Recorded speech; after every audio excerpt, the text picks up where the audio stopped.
Assalamualaikum warahmatullahi wabarakatuh. Waalaikumsalam warahmatullahi wabarakatuh. Bismillahirrahmanirrahim. Alhamdulillahi rabbil alamin. Wassalatu wassalamu ala ashrafil mursalin, imamil muttaqin, sayyidil ghurril muhajjalin, wa ala alihi wa ashabihil mujahidin at-tahirin, amma ba'du. Saudara-saudara kaum muslimin rahimakumullah.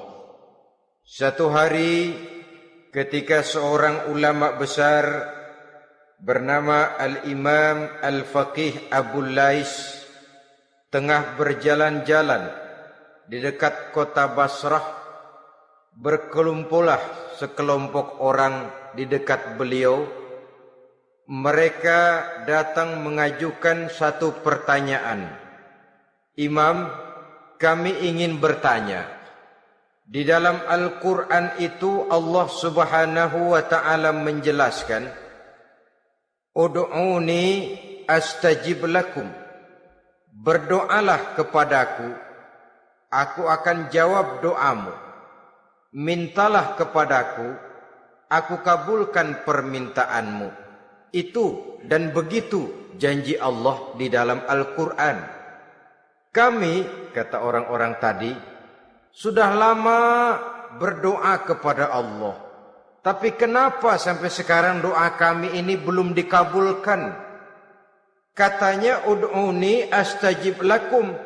Kalau kamu berdoa, aku jawab, aku penuhi, aku kabulkan doamu. Itu janji Allah. Kami sudah lama berdoa pagi, sore, siang, malam. Nyatanya sampai sekarang doa kami belum dikabul-kabulkan. Ini bagaimana? Apa ayat Quran salah? Apa Tuhan lagi lempengan gak denger?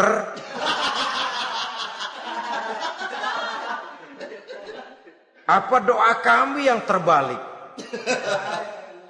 Kelihatannya sepele saja ini. Doa tidak didengar oleh Allah. Permohonan tidak dijawab, tidak dikabulkan oleh Allah.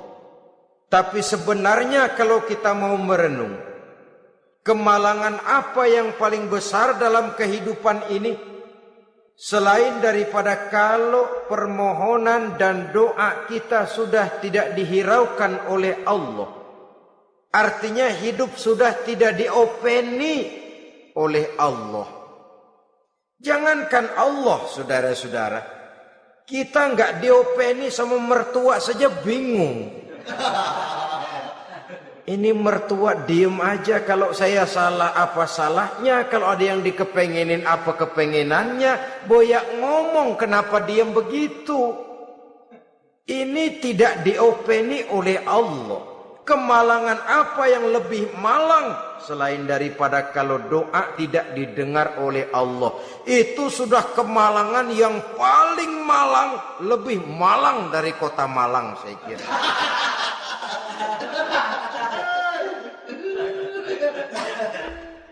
Menghadapi pertanyaan ini, Imam Al-Faqih Abu Lais senyum. Lalu beliau berkata, tuan-tuan, tahu kenapa doa tuan-tuan tidak dijawab? Permohonan tidak dikabulkan? Allah sudah tidak memperdulikan tuan-tuan ini? Kami tidak tahu, Imam, maka kami bertanya. Begini, hati tuan-tuan itu mati. Dari hati yang mati, channel tidak nyambung kepada Allah. Dari channel yang putus tidak ada getaran strom, bagaimana akan timbul gejala? Hatimu mati, jadi pantas kalau doa tidak dikabulkan, permohonan tidak dipenuhi, doa tidak terjawab, hatimu mati. Saudara-saudara kaum muslimin, dari hati yang mati ini, getaran tidak akan sampai ke hadratullah azza wa jalla. Nah, ini juga satu penyakit yang kita sangat khawatirkan, yaitu apabila hati kita sudah mati selagi jasad masih hidup. Artinya, jadilah kita bangkai berjalan di hadapan Allah Subhanahu wa ta'ala. Sementara kita sangat disibukkan dengan menggali berbagai macam jenis obat penangkal penyakit zahir, dan kita kurang perhatian untuk mencari obat penangkal penyakit batin yang kalau diserang penyakitnya menghancurkan kehidupan abadi di akhirat nanti. Perkembangan ilmu kedokteran nyata benar diikuti dengan perkembangan jenis-jenis penyakit. Makin maju ilmu kedokteran, makin modern penyakit. Ngerti juga rupanya itu penyakit. Dulu kita tidak kenal yang namanya AIDS. Kita tidak tahu yang namanya liver. Kita tidak kenal yang namanya stres. Paling yang banyak cika, masuk angin, dan sebagainya. Tapi baiklah, penyakit-penyakit batin yang menyebabkan hati menjadi mati, dan dari hati yang mati, doa tidak naik, tidak didengarkan oleh Allah Subhanahu wa ta'ala. Nah, kata orang-orang tadi, yang menyebabkan hati kami mati ini apa, Imam? Beliau menjawab, pertama, araftumullaha wa lam tu'tuhu haqqahu. Yang menyebabkan hatimu jadi mati, pertama, kamu kenal benar kepada Allah, tapi haknya untuk disembah, kewajibanmu untuk menyembah, tidak pernah kamu laksanakan. Bagaimana Allah tidak akan jauh dari kita kalau kita tidak akan mengadakan pendekatan kepadanya. Dan pendekatan kepada Allah hanya bisa kita tempuh melalui jalur kegiatan ritual ibadah. Allah akan terlalu jauh apabila kita hanya membicarakannya lewat filsafat dan renungan yang mendalam. Tapi Allah akan dekat dan terasa hadir dalam hidup apabila kita dekati ia dengan pelaksanaan ibadah kepadanya. Kamu kenal Allah, tapi hakmu untuk menyembah, kewajibanmu untuk menyembah, haknya untuk disembah, tidak pernah kamu laksanakan. Kalau soal Allah kita kenal bukan main. Bahkan tidak hanya kita mengajarkan kenal juga kepada anak-anak kita. Kalau ditanya siapa pencipta matahari, bulan dan bintang, Allah. Siapa pencipta lautan, gunung, hutan belantara dan sungai-sungai, Allah. Siapa pencipta bumi, matahari dan sebagainya, Allah. Sembahyang apa enggak? Bagaimana nanti?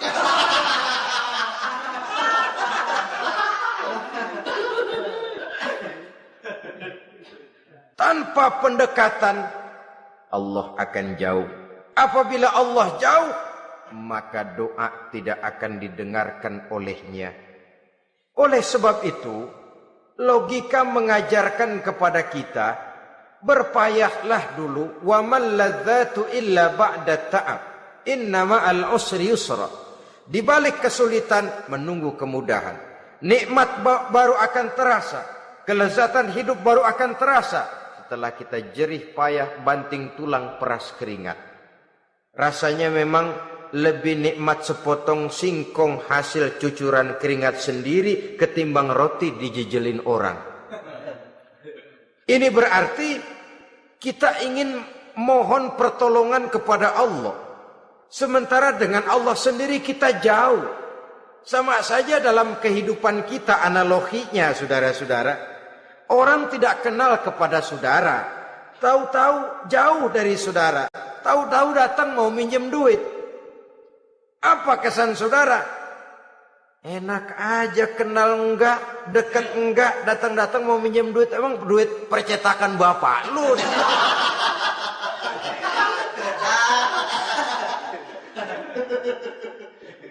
Sedangkan yang kita kenal, sedangkan yang kita bertemu tiap hari, sedangkan yang sering datang ke tempat kita, kalau satu saat dia pinjam duit, toh kita kadang-kadang masih mikir.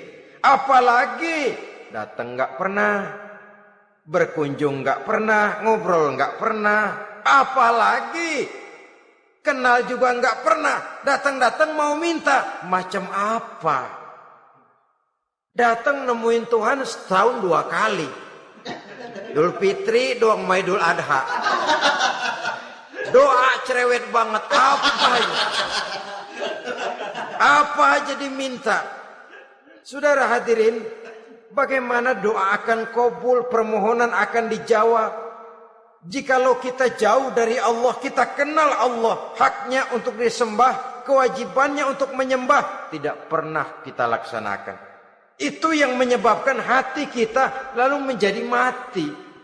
Padahal mengenal Allah, setelah mengenalnya, mengadakan pendekatan kepadanya melalui ritual ibadah yang dicontohkan oleh Rasulullah sallallahu alaihi wasallam. Ini hal pertama yang menyebabkan hati jadi mati. Kamu terlalu kenal Allah tapi tidak pernah menyembah kepadanya. Sama aja orang kerja kagak, habis bulan mau minta gaji. Karena kita jitak kepalanya. Macam apa? Kerja enggak, tahu-tahu datang mau minta gaji. Kerja dulu yang baik, habis bulan baru enggak diminta pun memang sudah ada jatahnya. Ibadah dulu kita kepada Allah. Soal Allah memberikan karunia kepada kita, itu hak Allah. Apabila kita dekat dengannya, ibadah yang kita laksanakan benar, karunia itu akan datang kepada kita. Saudara-saudara, yang kedua yang menyebabkan hati jadi mati, qara'tumul Qur'an walam ta'malu bih. Kamu baca Al-Qur'an tapi ajarannya tidak pernah kamu amalkan. Kamu baca Quran tapi isinya kamu injak-injak. Sehingga ada peringatan dari Rasul sallallahu alaihi wasallam. Beliau bersabda, "Iza azzamat ummatid dunya wa fi riwayatin dinaron wa dirhaman nuzi'at minha haibatul Islam. Wa iza turikatil amru bil ma'rufi wan nahyu 'anil munkari hurimat 'alaihim barakatul wahyi. Wa iza tasabat ummati saqatat min 'ainillah." 3 peringatan keras tapi yang merupakan gejala penyakit kita umat Islam diperingatkan oleh Nabi kita. Pertama, iza azzamat ummatid dunya. Apabila umatku telah terlalu mengagung-agungkan dunia. Apabila umatku telah jatuh menjadi umat yang materialistis. Segalanya diukur dari sudut keduniaan saja. Nuzi'at minha haibatul Islam. Maka akan dicabutlah dari mereka kehebatan agama Islam. Hilang kehebatan Islam apabila kita jatuh menjadi umat pengagung dunia, penyembah materi. Nilai kita, keberadaan kita tidak dihargai orang lain. Orang memandang kita remeh saja. Orang Islam gak ada apa-apanya, bayar aja. Bisa dibeli, bisa diatur, bisa dikerjain, garap saja. Nuzi'at minha haibatul Islam, hilang dari mereka kehebatan Islam ini. Kenapa? Mereka telah mengagungkan dunia dan menjadikannya sebagai tujuan. Padahal dunia cuma alat. Materi cuma alat. Harta cuma alat. Yang kedua, wa iza turikatil amru bil ma'rufi wan nahyu 'anil munkari hurimat 'alaihim barakatul wahyi. Apabila telah ditinggalkan amar ma'ruf dan nahi munkar, maka hilanglah keberkahan wahyu. Ini yang ada hubungannya dengan masalah kita. Kita baca Quran, kita tidak amalkan isinya. Bagaimana hati tidak jadi mati? Amar ma'ruf dan nahi munkar ditinggalkan orang, hilang keberkahan wahyu. Pada saat itu boleh jadi Quran ada, tapi cuma tinggal tulisan saja. Islam ada, cuma tinggal sekedar nama saja. Diseminarkan, disimposiumkan, dimuktamarkan, tapi tidak dijabarkan dalam kehidupan sehari-hari. Apabila amar ma'ruf dan nahi munkar telah ditinggalkan orang, hilang keberkahan Quran. Akibatnya apa? Apabila amar ma'ruf tidak lagi digalakkan orang, nahi munkar tidak dilaksanakan orang, lalu orang menilai sesuatu menurut seleranya sendiri. Mana yang ma'ruf, mana yang munkar, tidak ada lagi patokan utama. Kalau baik kata otaknya, dia kerjakan. Tidak baik menurut otaknya, dia tinggalkan. Agamanya adalah otak, berhalanya adalah akal. Akhirnya umat kehilangan pedoman. Tidak lagi jelas mana batas yang ma'ruf, mana batas yang munkar. Dalam kondisi sedemikian, akhirnya akan terjadi penjungkiran nilai. Paling celaka nantinya, yang ma'ruf malah dianggap munkar, yang munkar malah menjadi ma'ruf. Peringatan ketiga dari Nabi, wa iza tasabat ummati saqatat min ainillah. Apabila umatku sudah saling berbantahan, apabila umatku sudah saling caci memaki, saqatat min ainillah, jatuhlah mereka dalam pandangan Allah Subhanahu wa taala. Hilang wibawa umat yang sudah saling mencaci maki, saling menjatuhkan, saling gasak, gesek, gosok. Justru agama menganjurkan kita ini saling asah, asih, asuh. Kadang yang kita praktekkan kita ini saling gasak. Yang kedua, saling gesek. Yang ketiga, saling gosok. Gasak, gesek, gosok. Kacau kita ini. Saling gasak, menjegal kawan seiring, menggunting dalam lipatan. Saling gosok, fitnah sana, fitnah sini. Saling gesek, sikut kiri, sikut kanan. Tidak perlu orang lain luka dan sebagainya. Yang penting dia bisa nangkring. Jatuh kita dalam pandangan Allah apabila umat sudah saling mencaci maki. Maka kita kembali kepada persoalan. Hal kedua yang menyebabkan hati jadi mati, qara'tumul Qur'an walam ta'malu bih. Kita baca Al-Quran tapi ajarannya nyaris tidak kita amalkan di dalam kehidupan kita.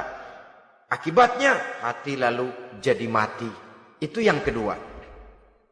Yang ketiga yang menyebabkan hati jadi mati dan doa tidak terjawab, idda'aitum annakum min ummati Muhammadin sallallahu alaihi wasallam wa lam ta'malu bi sunnatihi. Kamu mengaku, kamu memproklamirkan diri sebagai umatnya Nabi Muhammad, tapi sunnahnya tidak pernah kamu amalkan. Malahan perkembangan paling akhir bukan saja tidak mau mengamalkan sunnah, malah mengingkari sunnah. Inna lillahi wa inna ilaihi raji'un. Oh, Nabi Muhammad itu manusia biasa seperti kita. Sebagai manusia dia bisa salah. Dan ternyata hadis banyak yang palsu. Yang otentik cuma Quran. Selebihnya adalah sejarah. Tidak ada itu sunnah. Langsung saja kepada Quran. Oh, hadis itu bukan sumber hukum. Oh, tidak perlu mengamalkan sunnah. Saudara-saudara kaum muslimin, mengaku kita umat Nabi, tapi sunnahnya kita campakkan, tidak kita amalkan. Setelah tidak kita amalkan, kita campakkan. Setelah kita campakkan, kita ingkari pula. Inna lillahi wa inna ilaihi raji'un. Bagaimana hati tidak jadi mati? Kalau siang malam kita memproklamirkan diri sebagai umat Nabi Muhammad, sementara sunnahnya kita campakkan, kita abaikan, dan kita ingkari dia, sunnah itu. Padahal jikalau sekarang kita mengenal Islam, jikalau kita sekarang mengerti halal haram, tahu hak batil, bisa memilah dan memilih antara yang ma'ruf dengan yang munkar, itu utamanya adalah karena jasa Nabi Muhammad sallallahu alaihi wasallam. Yang dari generasi ke generasi dilanjutkan oleh para sahabat, oleh tabi'in, oleh tabi'it tabi'in, terus oleh para ulama-ulama sampai kepada kita sekarang ini. Walaupun beliau hanya berfungsi sebagai penyampai, tapi kepribadiannya dijadikan model oleh Allah Subhanahu wa taala di dalam kita melaksanakan kehidupan beragama.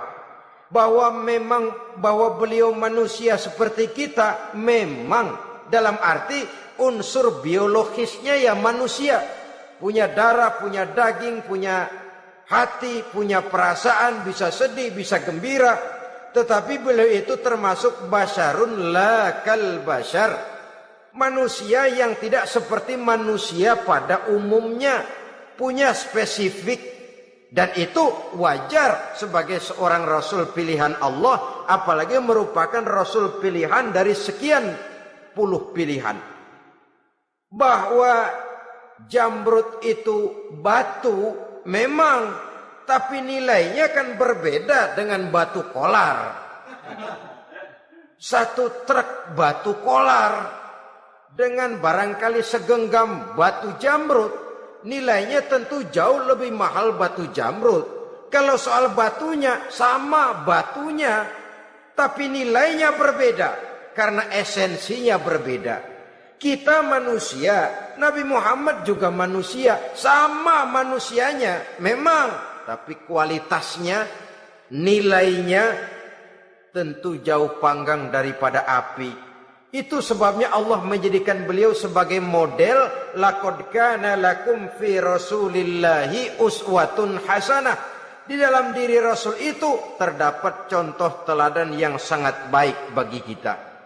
Oleh karenanya, pada pertemuan kali ini, apabila kita konsekuen mengaku umat Nabi Muhammad, marilah konsekuen juga menegakkan sunnahnya. Yang keempat, yang menyebabkan hati jadi mati dan doa tidak terjawab, akaltum ni'mata rabbikum walam tashkurulah. Tiap hari kamu makan nikmat Tuhanmu, tapi kamu tidak pernah mau bersyukur kepadanya, kepada Allah Subhanahu wa taala. Nikmat Tuhan kita doyan banget, tidak pernah sehari dan sesaat pun terlepas diri dan hidup ini dari nikmat-nikmat yang diberikan Allah. Sejak kita bangun tidur sampai tidur kembali, bahkan tidur itu sendiri, di pasar, di sawah, di kantor, dimanapun kita berada, nggak pernah nikmat Allah berhenti. Hidup kita dalam alam diberikan segala fasilitas untuk menunjang kehidupan. Nggak pernah Allah pasang pajak matahari, nggak pernah Allah pasang pajak gas udara. Nikmat-nikmat yang banyak itu tiap hari kita kecap, tiap hari kita nikmati. Tapi kita tidak pandai bersyukur. Padahal Allah memberikan peringatan keras dalam hadis qudsinya. Man lam yashkur ala na'mai wa lam yasbir ala balai falyakhruj min tahti samai wal yatlub rabban siwaya.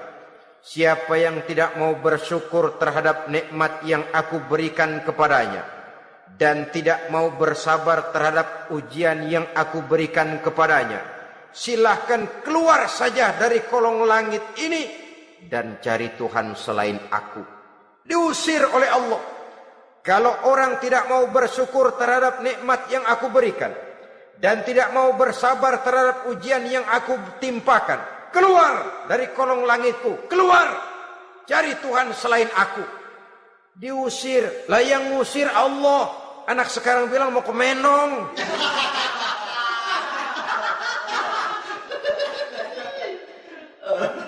Kalau diusir kita dari Jakarta, masih bisa pindah ke Bandung. Diusir kita dari Bandung, bisa pindah ke Jogja, Solo. Diusir kita dari Indonesia, bisa pindah ke Singapura, Malaysia. Diusir dari kolong langit, mau cari langit mana lagi? Kalau kau tidak mau mensyukuri nikmatku, tidak sabar terhadap ujian yang aku berikan kepadamu, keluar saja, keluar dari kolong langitku ini, cari Tuhan selain aku. Kalau istilah kita mah Tuhan, jengkel banget udah itu. Nikmatku, nikmat yang aku berikan kau makan, tapi kepadaku engkau tidak pernah mau bersyukur. Saudara-saudara kaum muslimin rahimakumullah, wajar. Kita dulunya tidak ada, sekarang ada nikmat. Susunan biologis manusiawi kita demikian cantik, nikmat. Tinggal di bumi, fasilitas yang kita perlukan disediakan, tinggal kemampuan kita mengelolanya. Nikmat. Diberikan kita otak yang membedakan kita dengan binatang, nikmat. Diberikan kita agama, diutus para rasul untuk jadi model dalam kehidupan kita, nikmat. Kalau cara kita emang kurang apa sih? Apa yang kurang, hai manusia? Engkau tidak ada, aku adakan. Kalau aku perintahkan kau tinggal di bulan, mungkin kau tidak akan sanggup hidup. Begitu lahir juga kelepek-kelepek habis. Ya nggak ada HO2 toh di bulan, mau ngisap apa? Aku tinggalkan kau, aku perintahkan tinggal di permukaan bumi. Alamnya indah, fasilitas serba menunjang. Nikmati semuanya, semuanya untuk kamu, semuanya. Satu pintaku, syukuri nikmat yang aku berikan kepadamu. Ya bukan cuma syukur dalam ucapan, syukur dalam perbuatan. Banyak nikmat yang diterima, makin banyak dia sujud, makin banyak dia ruku, makin banyak dia mengadakan pendekatan kepada Allah. Syukur dalam artian berupa tindakan dan perbuatan, mempergunakan nikmat sesuai dengan kehendak yang memberikan nikmat itu sendiri kepada kita. Saudara-saudara kaum muslimin rahimakumullah. Ini penyakit yang keempat. Kamu makan nikmat Tuhanmu, tapi kamu tidak pernah pandai bersyukur kepadanya. Mensyukuri nikmat yang diberikan tadi. Bagaimana hati tidak jadi mati? Kita sibuk mempersolek jasmani, mencari obat penangkal penyakit zahir. Maka yang ramai di zaman sekarang, saudara lihat, salon, fitness, senam, macam-macam jenis. Tidak ada salahnya dan tidak ada jeleknya. Tapi kalau itu sampai melupakan kita kepada memperindah batin, memperbaiki jiwa, artinya bukankah kita perlahan tapi mempersiapkan diri menjadi bangkai berjalan di hadapan Allah. Dengan operasi plastik, yang pesek jadi mancung, yang sipit jadi belok, kulit keriput jadi kencang, pipi terlalu cekung bisa diatur. Saudara-saudara, tapi kalau hati yang rusak, jiwa yang rusak, kemana lagi kita akan berobat kalau bukan kepada agama? Maka hati itu jadi mati apabila kita selalu memakan nikmat Allah dan tidak pandai mensyukuri nikmat itu. Dari hati yang mati tidak akan ada getarannya. Oleh sebab itu doa tidak terjawab. Selanjutnya, yang menyebabkan doa tak terjawab dari sebab matinya hati, qultum annal mauta haqqun wa lam tasta'iddu lahu. Kamu berkata, kamu yakin bahwa mati adalah sesuatu yang benar, tapi kamu tidak pernah punya persiapan untuk mati. Padahal menurut logika, orang yang akan bepergian jauh tentu dia harus mempunyai bekal yang cukup. Semakin jauh jarak perjalanan yang akan ditempuhnya, semakin banyak perbekalan yang harus dibawanya. Dahulu, seketika beberapa jamaah dari Yaman akan melaksanakan ibadah haji dengan nekat, mereka berprinsip, pokoknya kan berangkat haji jadi tamunya Allah, nanti Allah yang akan ngelayanin. Mereka nekat, modal badan doang berangkat. Diadukan kepada baginda Rasul, lalu turun peringatan dari Allah, wa tazawwadu fa inna khairaz zadi taqwa. Jangan begitu, bawa bekal. Sesungguhnya bekal yang paling baik adalah takwa. Bahwa berangkat dengan bekal takwa itu bekal yang paling utama. Tapi bekal-bekal yang lain pun jangan diabaikan. Kalau kita akan berangkat untuk tujuan yang baik, bekal yang paling utama memang takwa. Tapi tidak berarti harus mengabaikan bekal-bekal yang lain. Begitulah, semakin jauh perjalanan yang akan kita tempuh, semakin banyak bekal yang harus kita hadapi. Kalau saudara mau pergi ke Surabaya, tidak membawa bekal kemudian berani berangkat, rasanya sih saya pikir itu bukan berani, nekat namanya. Sama saja orang belum pernah sembahyang mati. Nekat tuh orang. Berani amat. Belum berbuat kebaikan barang sedikit pun sudah mati. Nekat namanya itu. Sama saja tadi, nggak bawa bekal apa-apa berangkat ke Surabaya. Sampai Surabaya belum tentu, sengsara udah jelas. Belum punya bekal yang baik sudah mati. Sampai ke surga belum tentu, tapi kebelangsak dan sengsara rasa-rasanya pasti itu. Oleh karena itu, kalau kita yakin mati sesuatu yang benar, sesuatu yang pasti datang menimpa, maka hendaklah kita mempersiapkan bekal. Kemudian idda'aitumun najata minan nar wa ramaitum fiha anfusakum. Kamu memproklamirkan diri ingin selamat dari neraka, tapi kamu lemparkan dirimu ke dalam neraka. Bagaimanapun bajingannya bajingan, kalau ditanya ente mau masuk neraka enggak? Jawabannya pasti enggak. Itu pasti perbuatannya sendiri yang melemparkan dirinya ke dalam neraka, membiarkan dirinya berlarut-larut, bertimbun-timbun dalam dosa dan kesalahan, dan tidak akan ada niatan untuk memperbaiki diri. Hanyut di meja judi, habis ditelan minuman keras, fitnah sana, fitnah sini, hasud sana, hasud sini. Padahal mulutnya ingin selamat dari neraka, perbuatannya malah melemparkan dirinya ke dalam api neraka. Tidak ada orang yang lebih sayang kepada diri kita selain kita sendiri. Dan menyayangi diri itu tidak cuma dengan memandikannya sehari 3 kali, memakaikannya parfum dengan segala macam merek, memakai sabun yang wangi-wangi, minyak yang harum-harum. Lebih daripada itu, jaga dan sayangi diri.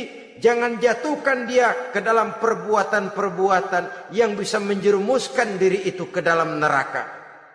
Kemudian disambung oleh Imam Al-Faqih Abu Lais yang menyebabkan doa tidak terjawab karena hati mati.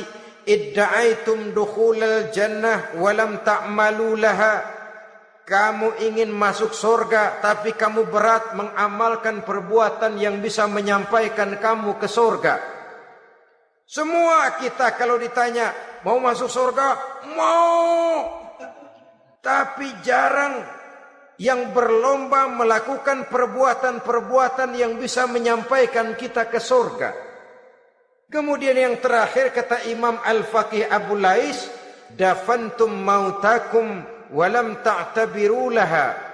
Kamu menguburkan orang yang mati di antara kamu, tapi kamu tidak bisa mengambil iktibar, tidak bisa mengambil pelajaran dari mayit yang jenazah yang kau kuburkan itu. Mestinya kan nguburin orang tuh membuat sadar. Iya, kalau sekarang dia saya baringkan di liang lahat, menghadap ke arah kiblat, bantalnya tanah, setelah itu ditutup dengan papan, lalu ditimbun dengan tanah. Iya, sekarang giliran dia, giliran saya, entah besok, lusa, bulan depan, tahun depan, tapi pasti mengubur mayat, mengubur jenazah, tapi tidak bisa mengambil iktibar dari yang dilaksanakannya itu. Ini merupakan penyakit-penyakit batin yang merupakan handicap, yang menimbulkan jarak antara kita dengan Allah Subhanahu wa ta'ala. Pantas kalau itu semua ada pada diri kita, hati jadi mati. Dari hati yang mati, doa tidak akan tembus. Kita tidak lagi akan diperdulikan oleh Allah Subhanahu wa ta'ala. Dan itu sekali lagi kemalangan yang terbesar dalam kehidupan kita. Bagaimana jalan keluarnya? Pertama, memperbaiki batin kita, menyelamatkan diri daripada penyakit-penyakit yang bisa mematikan hati seperti yang sudah saya sebutkan tadi. Yang kedua, berdoa dengan adab. Sehingga tata cara di dalam kita bermohon kepada Allah Subhanahu wa taala dibicarakan secara khusus oleh Al-Imamul Ghazali dalam kitab Ihya beliau yang disebut adabud doa. Adab di dalam kita melaksanakan doa kepada Allah Subhanahu wa taala. Setelah batin ini bersih dari penyakit-penyakit hati yang bisa menyebabkan hati jadi mati, berdoalah kita kepada Allah. Bagaimana adabnya? Kata Imamul Ghazali rahimahullah, yang pertama hendaklah ia di dalam berdoa itu memilih waktu yang mulia. Minal awqatis syarifah, kata beliau. Memilih waktu-waktu yang punya nilai mulia. Ramadan dalam 1 tahun, Jumat dalam tiap minggu, sepertiga malam yang akhir pada setiap hari. Waktu-waktu yang punya nilai mulia. Walaupun misalnya saudara berdoa pada hari Kamis, tidak ada halangannya Allah mau kabulkan. Ini tidak berarti bahwa kalau sudah berdoa hari Jumat lalu hari Kamis tidak mau berdoa, tidak. Lebih memilih mengintai waktu-waktu yang punya nilai mulia. Lailatul Qadar sekali dalam setahun. Waktu-waktu yang punya nilai mulia. Logikanya begini saudara-saudara. Kalau kita datang ke rumah seseorang, tujuan utama kita minjem duit, yang paling pertama kita perhitungkan tanggal berapa nih? Kan itu toh. Tanggal berapa? Kalau tanggal 20 atuh minjem duit. Orang lagi ngap-ngapan. Boro-boro dia bisa minjemin, dia sendiri mungkin lagi pusing. Kita lebih dulu kita amatin tanggal berapa nih? Yang enak sore apa siang? Jam 2. Jam 2 dia baru pulang dari kantor, tapi giliran tidur. Kalau dia tidur dibangunin datang mau minjem duit, kagak dimaki-maki sudah kebagusan deh. Kan kita lihat waktunya, timingnya kata orang sekarang. Tanggal berapa, sore apa malam, apalagi gulam apa terang bulan. Itu semua sudah kita atur sedemikian rupa, memilih waktu. Yang kedua kata Imamul Ghazali, memilih keadaan yang istimewa. Kalau tadi soal waktu, yang kedua soal keadaan. Ada situasi-situasi di mana doa itu diijabah oleh Allah Subhanahu wa taala. Di antaranya kata Imam Abi Hurairah, "Inda zahbi sufuf fi sabilillah." Pada waktu mengatur barisan perang membela agama, di situ doa kabul. Inda nuzulil ghais, ketika turun gerimis, di situ doa makbul. Inda iqamis shalah, ketika salat mau didirikan, riwayat lain bainal azan wal iqamah, antara azan dan qomat, di situ doa makbul. Itu memilih keadaan-keadaan. Kemudian yang ketiga kata beliau, berdoa menghadap kiblat. Ya, apa kalau doa madhab mudik Tuhan gak tahu? Tahu. Tuhan gak dengar? Dengar, cuma lebih etis. Lebih etis kalau kita berdoa menghadap ke arah kiblat. Saudara-saudara kaum muslimin rahimakumullah. Yang keempat, hifdzus shaut, menyederhanakan suara. Tidak terlalu keras, juga tidak terdengar orang lain, apalagi kalau doa kita diaminkan oleh orang lain. Tidak usah terlalu keras. Kenapa? Karena Allah yang kita meminta kepadanya bukan zat yang tuli, bukan zat yang buta, bukan zat yang tidak dengar, bahkan Dia Maha dengar. Juga tidak terlalu seperti orang berbisik-bisik, apalagi kalau doanya doa bersama-sama. Tapi kadang-kadang terdorong oleh husnuzon dari para makmum saja. Tidak peduli apa yang dibaca oleh imam, yang kedengaran cuma amin aja kerengan. Amin, amin, amin, amin, amin, amin.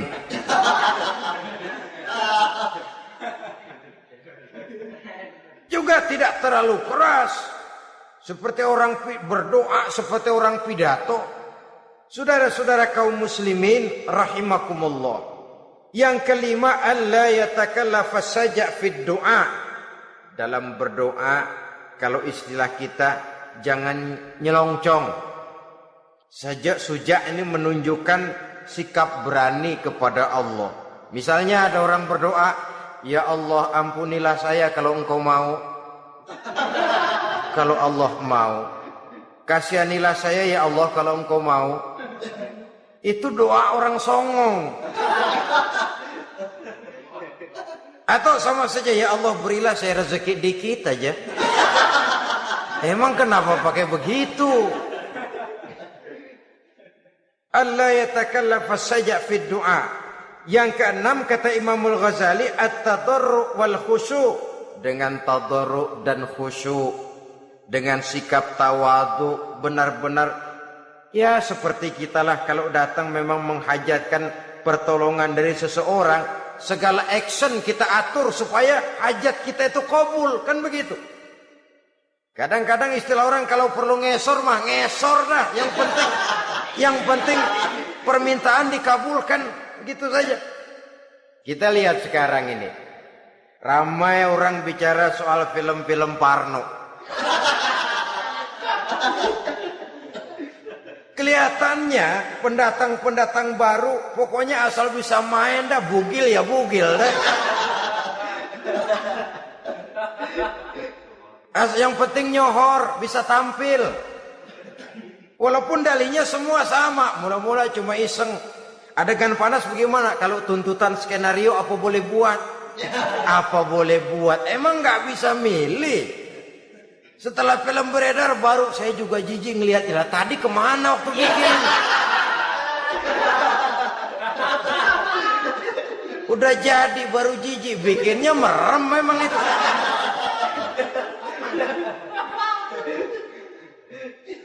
Tapi ada satu analogi, asal bisa main, asal bisa tampil di layar, apa saja jadi taruhan sudah. Bugil ya bugil dah, nggak soal dah. Pokoknya bisa main, tampil, nyohor, masuk koran.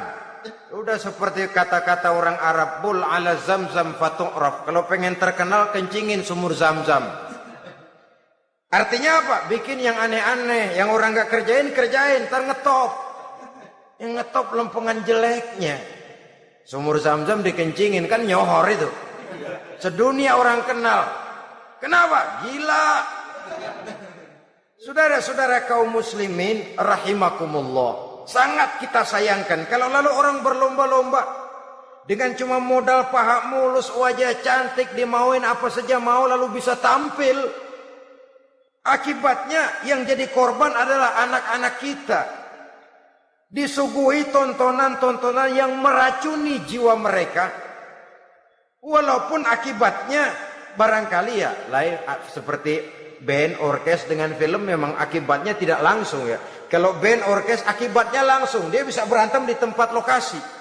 Film orang nonton tahu dia di tempat itu, bukan di tempat itu dia praktek, pulang jadi pikiran dia. Tadi serem ya, ntar kalau ada kesempatan kita praktek. Ntar ngancemnya itu yang gak enak. Tapi yang saya analogkan dengan persoalan kita, tingkah pola artis apapun dilakukan asal bisa main. Nah itu tuh, asal dapat kesempatan acting. Dalihnya ya tuntutan skenario lah, iseng lah, macem-macem lah. Tapi yang jelas satu target, saya harus dapat kesempatan main. Untuk sampai ke situ, cara apa saja harus saya tempuh. Tidak peduli harus menginjak-injak norma dan budaya bangsa yang luhur. Tidak peduli harus bertentangan dengan kaidah agama. Tidak peduli hasilnya meracuni umat masyarakat, terutama generasi muda. Yang penting kan ngetop. Saudara-saudara, baiklah ya, itu soal lain. Tapi soal kita ialah at-tadarru wal khusyu'. Bermohon kepada Allah dengan tadarru', khusyuk dan tawadu. Seperti kalau kita mau bermohon kepada seseorang, kita merendahkan diri. Pak, saya memang orang gak mampu pak. Utang saya udah selebar kampung pak. Anak udah 16 seperempat. Apa saja kita meratap, menghibah, mengeluh, merintih, ujungnya kan yang penting gue pinjam duit dapat dah. Apa kayak diomongin, pokoknya pulang bawa duit, itu saja. Itu strategi manusiawi. Kalau ini kita adakan konteks, oh iya, kepada Allah lebih lagi kita tadarruk, khusyuk, tawadhu. Doa dengan tawadhu, sebab kita akan bermohon kepada yang serba maha. Menghadap ke arah kiblat, duduk bertafakur dengan khusyuk, tawadhu. Jangan doa sembari tolak pinggang.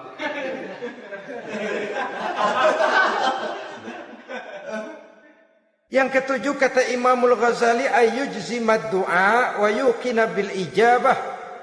Hendaknya dia menjazamkan doanya itu dan yakin bahwa doanya akan dikabulkan oleh Allah.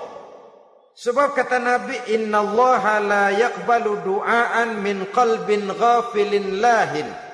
Allah subhanahu wa ta'ala tidak akan menerima doa dari hati yang lalai dan main-main. Doa ke orang ugah-ugahan.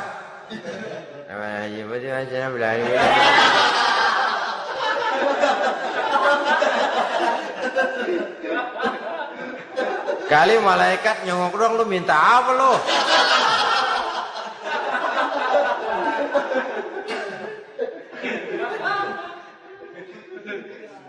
Seperti tadi itu, kita datang mau minjem duit sama orang, ngomongnya ogah-ogahan. Minjem duit dikasih syukur enggak, ya udah. Ya enggak dah, enggak dikasih sudah. Kenapa? Mintanya begitu. Enggak serius dan enggak yakin bahwa doanya akan dikabulkan. Kalau kita sudah punya keyakinan, jangan-jangan doa saya enggak diterima Allah. Enggak. Kata Allah, ana inda zanni abdi bi. Aku sih bagaimana menurut sangka hambaku kepadaku saja. Kalau sangkanya baik, aku baik. Kalau sangkanya doanya dikabulkan, aku kabulkan. So itu doa harus dengan pasti dan harus dengan yakin doa itu akan dikabulkan dan meluruskan harapan, membenarkan cita-cita, meluruskan maksud apabila doa itu dikabulkan oleh Allah Subhanahu wa taala. Saudara-saudara, oleh karenanya jangan doa setengah hati. Jangan berdoa sambil main-main. Apalagi menghadap kiblat dengan dua tangan terangkat sebagaimana dicontohkan oleh Rasulullah sallallahu alaihi wasallam.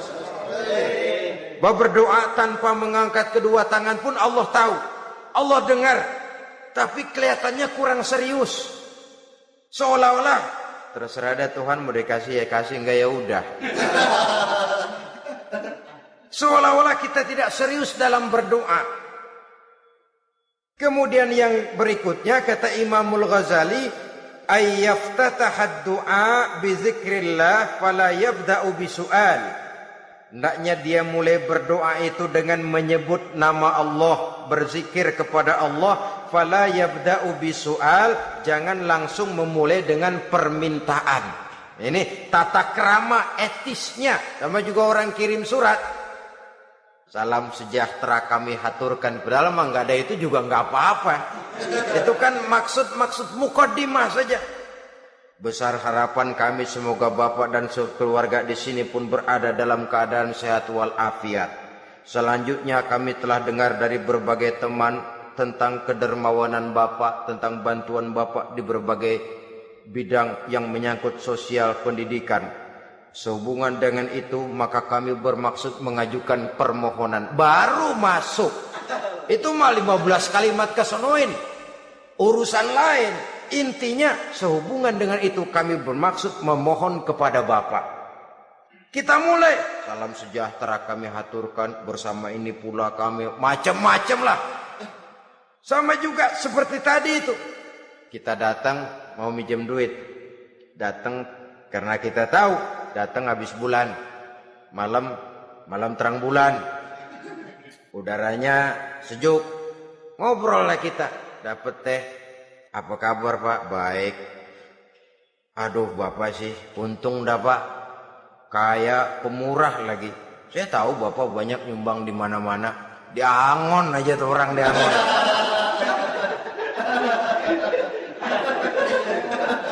Kira-kira udah mau telap aja baru dikedat.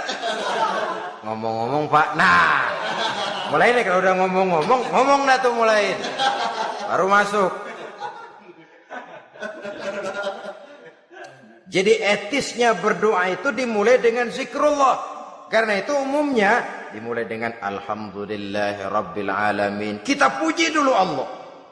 Alhamdulillahi Rabbil Alamin. Hamdan yuwafi ni'amahu wa yukafi'u mazidah. Kita puji dulu Allah. Seperti orang tadi lah. Kita puji dulu kebaikannya. Walaupun pada akhirnya kita minjem duitnya. Sebenarnya Allah nggak perlu dipuji toh. Dipuji atau tidak Allah tetap termulia. Ini etis manusia. Allah tidak berharap untuk dipuji oleh manusia. Allah tidak untung seluruh alam memujinya. Manusia mau memuji atau tidak itu urusan manusia sendiri. Allah tidak minta untuk dipuji. Allah juga tidak gila kepada pujian. Kalau kita memulai doa dengan pujian, etis kita kepada Allah Subhanahu wa taala di dalam kita bermohon kepadanya. Saudara-saudara kaum muslimin rahimakumullah. Kemudian menyesuaikan doa dengan kondisi. Ini termasuk syarat batin ya, taubat, waraddul mazalim kata Imam Ghazali, menolak segala macam kezoliman. Artinya kalau berdoa tuh tahu diri. Kalau gaji kita sebulan 700 atau 800 900 ribu, berdoa minta rezeki 1 juta, itu tahu diri namanya. Kan cuman kurang 100 ribu. Ya, kalau kerja kagak minta gajian 1 juta. Pengen doa dikabulkan, rasanya secara etis nggak tahu diri orang berdoa seperti itu. Orang datang mau minta duit, mau pinjam duit kepada kita, kan kita lihat kira-kira mampu ngembaliin nggak nih orang. Kita lihat, kita evaluasi kemungkinannya. Lalu si yang minjem tentu tahu diri. Kalau memang kekuatannya ngembaliin tidak seperti kekuatannya mulangin, hendaknya dia timbang rasa. Begitu juga kepada kita etisnya kepada Allah Subhanahu wa taala. Tahu diri, menyesuaikan doa dengan keadaan. Kalau tidak ada gap terlalu jauh panggang daripada api, nanti nasibnya bagai si pungguk merindukan bulan. Apabila adab-adab di dalam berdoa ini kita perhatikan, sejak dia dari adab yang zahir sampai kepada adab yang batin, kemudian penyakit-penyakit yang membuat hati itu jadi mati, maka insya Allah doa kita dijabah oleh Allah Subhanahu wa taala. Dalam Al-Baqarah ayat 186 Allah Subhanahu wa taala menjelaskan, wa iza sa'alaka ibadi anni fa inni qarib ujibu da'watad da'i iza da'ani falyastajibu li wal yu'minu bi la'allahum yarshudun. Apabila hambaku bertanya kepadamu Muhammad tentang aku, kata Allah, fa inni qarib, katakan kepadanya aku dekat sekali dengan mereka. Ujibu da'watad da'i iza da'ani, aku akan jawab, aku kabulkan permohonan orang-orang yang berdoa kepadaku. Falyastajibu li wal yu'minu bi, maka hendaknya mereka juga menjawab panggilanku atas dasar iman kepadaku. La'allahum yarshudun, semoga dengan ini mereka kelak mendapat petunjuk. Saudara-saudara, Al-Baqarah 186 ini dengan nyata menjelaskan kepada kita, Allah akan menjawab doa, mengabulkan permohonan apabila kita falyastajibuli wal yu'minu bi, juga menjawab panggilan Allah atas dasar beriman kepadanya. Logikanya tadi itu, araftumullaha wa lam tu'tuhu haqqahu. Kita tidak pernah mau menjawab panggilan Allah sementara kita berharap doa kita dijawab oleh Allah. Apa enggak pincang? Apa enggak berat sebelah? Panggilan Allah kita berat memenuhinya, sementara kita sangat berharap agar permohonan kita, seruan kita dikabulkan oleh Allah. Menjawab panggilan Allah atas dasar beriman kepadanya. Kenapa? Ada orang menjawab panggilan bukan berdasarkan iman, tapi karena target lain. Datang sembahyang Jumat paling dulu, target utamanya pulang juga paling dulu nyabet sendal, nyabet sepatu. Menjawabnya iya, tapi tidak karena iman. Jadi apabila kita rajin menjawab panggilan Allah atas dasar beriman kepadanya, maka seruan, permohonan, doa niscaya dikabulkan olehnya. Ini saja, mudah-mudahan ada manfaatnya. Terima kasih atas segala perhatian. Mohon maaf atas segala kekurangan. Usikum wa nafsi bitaqwallah. Wassalamu alaikum warahmatullahi wabarakatuh. Waalaikumsalam warahmatullahi wabarakatuh.